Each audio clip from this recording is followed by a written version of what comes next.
আপনারা কারা কারা একা একা যখন নামাজ পড়েন, নফল হোক, সুন্নত হোক বা ফরজ হোক, যখন নামাজ পড়েন প্রায় রাকাতে সূরা কুল হুয়াল্লাহ পড়েন কারা কারা? একটু হাত তোলেন তো। আচ্ছা, হাত নামান। খুশি হইয়া হাত তুলছেন, মনে করছেন প্রশংসা পাবেন। প্রশংসা না, বরং একটা বদনাম পাওয়ার ভয় আছে। লা ইলাহা ইল্লাল্লাহ। এই টাইপের আমলগুলো আমরা পড়ি খুব তাড়াহুড়া করে। যেমন সুবহানাল্লাহ 33 বার, আলহামদুলিল্লাহ 33 বার, 5 ওয়াক্ত নামাজের পরে আল্লাহু আকবার আছে না নাই? এগুলো সাধারণত কিভাবে পড়ে মানুষ বলেন? আমরা তো সবাই এ রোগের রোগী। কিভাবে পড়ি আমরা বলেন? সুবহানাল্লাহ সুবহানাল্লাহ সুবহানাল্লাহ সুবহানাল্লাহ সুবহানাল্লাহ সুবহানাল্লাহ সুবহানাল্লাহ। আমি যদি এখন মেজো ভাইকে বলি, ভাই আল্লাহ আপনার ভালো রাখবে, ভালো আছেন ভাই, কি হয়েছেন, আমি যদি তাড়াহুড়া করে কথা বলবো, উনি বলবে লোকটার কি মাথা কোনো সমস্যা হলো কিনা। কারণ আমি একটা মানুষের সাথে যখন কথা বলবো, এমনকি ওনার প্রশংসা, সুবহানাল্লাহ মানে আল্লাহর পবিত্রতা বর্ণনা করা, এটা আলহামদুলিল্লাহ মানে আল্লাহর প্রশংসা করা। তো আপনি আল্লাহর প্রশংসা, আল্লাহর গুণকীর্তন করতে গিয়ে যদি বলেন যে উনি খুব ভালো মানুষ, উনি এটা করে, উনি সেটা করে, আমি তাড়াহুড়া করে বলবো যে কি ব্যাপার ভাই, আপনারা কেউ দৌড়ায় নাকি? তো আপনি সুবহানাল্লাহ আলহামদুলিল্লাহ যদি তাড়াহুড়া করে পড়েন, তো এই সুবহানাল্লাহ আলহামদুলিল্লাহ যে মর্যাদা আপনার পাওয়ার কথা, তাড়াহুড়ার কারণে সেই মর্যাদা পাবেন না। মহব্বতের সাথে পড়বেন, অর্থ বুঝে। সুবহানাল্লাহ সুবহানাল্লাহ সুবহানাল্লাহ আলহামদুলিল্লাহ আলহামদুলিল্লাহ। কোয়ালিটি মেনটেন করবেন। দেখেন, আমাদের মুসলমানদের, গোটা দুনিয়া জুড়ে মুসলমানদের একটা বড় ত্রুটি হলো যে আমরা আজকাল কোনো কাজে, সেটা দুনিয়ার কাজ হোক আর আখিরাতের কাজ হোক, সব কাজেই আমরা তাড়াহুড়া করে কোয়ালিটিটা নষ্ট করে ফেলি। আমরা কোয়ালিটিটা ঠিক রাখি না। আমার আফসোস লাগে অমুসলিম প্রধান দেশগুলোতে যখন যাই বা তাদেরকে যখন দেখি যে তারা কাজের মধ্যে কোয়ালিটিটা ঠিক রাখে, যেটাই করে কোয়ালিটি ঠিক রাখে। অথচ এই নির্দেশ আমাদেরকে আমাদের রাসূল দিয়েছেন, ইন্নাল্লাহা ইউহিব্বু ইযা আমিলা আহাদুকুম আমালান আইয়ুতকিনাহু।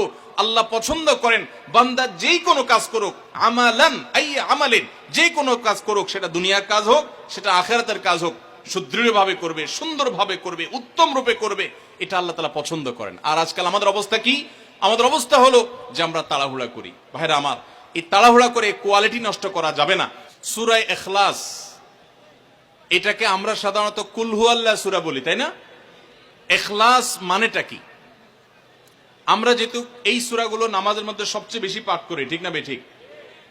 এই সূরাগুলো অর্থাৎ শেষের দিককার সূরাগুলো আমরা যেহেতু বেশি নামাজের মধ্যে পাঠ করি, এই সূরাগুলোর অর্থ যদি আমি জানি, ব্যাখ্যা যদি আমি জানি, তাহলে নামাজের মধ্যে মনোযোগ ধরে রাখা সহজ হবে। কারণ আপনি মুখে কি পড়তেছেন, আপনি নিজে অর্থ বুঝেন না, মন্ত্রের মতো পাঠ করতেছেন।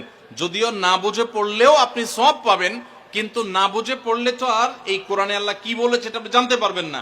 না জানলে সে অনুযায়ী আপনি আমলও করতে পারবেন না। এই জন্য আমাদেরকে বুঝতে হবে। এই জন্য সূরা ইখলাস সম্পর্কে আমরা জানি। ইখলাস এই সূরার নাম, সূরার নাম হলো সূরাতুল ইখলাস বা ইখলাসের সূরা। ইখলাস শব্দের একটা অর্থ হলো পিওর করা, খাঁটি করা। তার মানে আমাদের ইবাদতটা শুধু আল্লাহর জন্য হবে, খাঁটি হবে, এখানে কোনো ভেজাল অন্য কারোর জন্য সেটা হবে না। আমাদের দোয়াগুলো সব শুধু আল্লাহর জন্য হবে, খাঁটি এবং ফ্রেশ ভাবে আল্লাহর জন্য নিবেদন করবো, সাথে আর কারোর সেখানে শরীক করব না। এই জন্য এই সূরার নাম ইখলাস। যে এই সূরার মধ্যে আল্লাহর ইবাদত, একত্ববাদ, তাওহীদ, এটাকে খাঁটি করবার নির্দেশ দেওয়া হয়েছে। আল্লাহর কোনো শরীক নাই, এই জন্য এটাকে সূরা ইখলাস বলা হয়েছে, খাঁটি করার সূরা, ঈমানকে বিশুদ্ধ করা, তাওহীদকে ঠিক করার সূরা। কুল হুয়াল্লাহু আহাদ। আমার সাথে সাথে আপনারা বলেন, কুল হুয়াল্লাহু আহাদ, আল্লাহুস সামাদ, লাম ইয়ালিদ ওয়া লাম ইউলাদ ওয়া লাম ইয়াকুল লাহু কুফুয়ান আহাদ। কুল হুয়াল্লাহু আহাদের অর্থ হলো বলুন। কুল মানে বলুন। এই কুলটা বড় কাফের কুল। আমরা অনেকে কয় রস্যকার কুল ও কুল, বড়ই লিখতে যে কুল লিখি আমরা ওই রকম বলি। এই কাফটা ভেতর থেকে আসবে। কুল কুল কুল বললে তার অর্থ হবে বলো। আর যদি ছোট কাফের কুল, অর্থাৎ বাংলায় করস্যকার কুল ও কুল লিখি যে আমরা ওরকম কুল যদি বলেন, আরবিতে তার অর্থ হলো খাও। একটা হলো বলো, আরেকটা হলো খাও। অর্থের মধ্যে বেশ কম আছে না নাই? অনেক বেশ কম। কোথায় খাওয়া আর কোথায় বলা। এই জন্য এই কফটাকে একটু শুদ্ধ করার চেষ্টা করতে হবে। কুল ভিতর থেকে, কুল কুল হুয়াল্লাহু আহাদ। এর অর্থ কি? কুল মানে বলুন। আল্লাহ তাআলা তার রাসূলকে বলছেন, হে রাসূল, আপনার ভেতরে যে বিশ্বাস আছে তাওহীদের প্রতি, সেই বিশ্বাসকে প্রকাশ করে বলুন, হুয়াল্লাহু, হুয়া মানে তিনি, আল্লাহ মানে তো আল্লাহ, বলুন যে তিনি আল্লাহ আহাদ, মানে একক, অদ্বিতীয়, তার কোনো শরিক নাই, তার কোনো অংশীদার নাই, তিনি একক। বংশ পরিচয়ে তার থাকার প্রশ্নই ওঠে না। যিনি একক, যিনি অদ্বিতীয়, যার কোনো শরিক নাই এবং যার কোনো পার্টনার নাই, যার কোনো ফ্যামিলির সদস্য নাই, যিনি একক, তার বংশ পরিচয় জানতে চাওয়া এটা মূর্খতা এবং অজ্ঞানতা।